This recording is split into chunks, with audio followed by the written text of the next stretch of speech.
Hello everyone. I wanted to come on here today and make a quick video on the recent inflation stats that were published on June 22nd.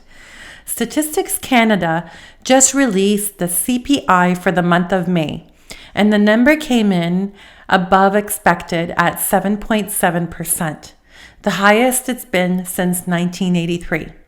It's no secret that inflation is on the rise.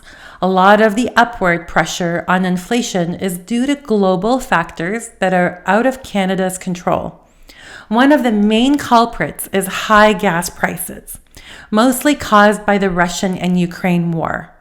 Almost every business relies on gas to conduct business, so increased gas prices will lead to increased expenses for businesses, leading to increased pricing for products and services. Normally, supply and demand will even out and people will stop purchasing certain products because of the higher prices.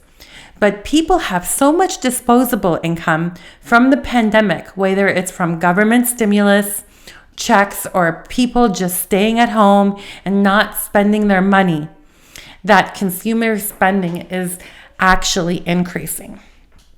I do still see rates coming down at some point in the next year, or I should say years. It was expected that the Bank of Canada was going to increase rates to try to bring down inflation. The question is, how long will it take for us to start seeing the CPI impact of these rate increases? As I have said before, this is a hard question to answer because of external factors that are mostly out of our control. But hopefully the issue with the Russia and Ukraine can be resolved in the coming years. That with the increases in rates in Canada will ease the pressure off of high inflation and bring supply and demand back to pre-pandemic state.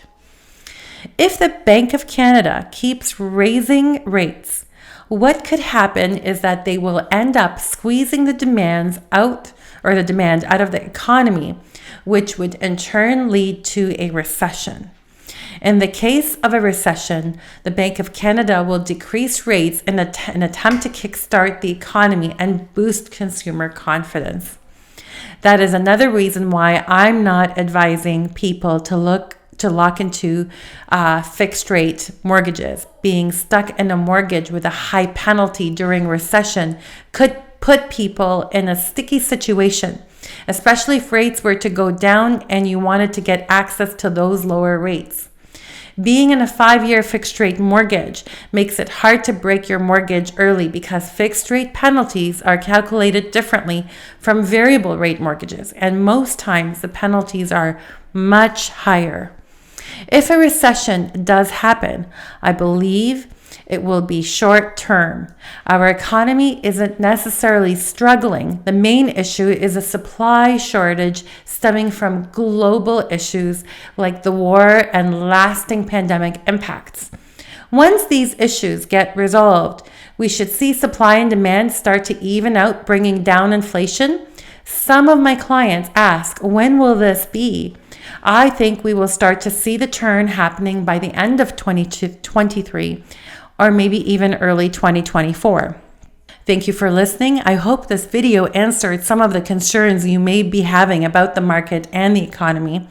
If you have any questions, my contact information will be down below. I'll be happy to help. Have a great day.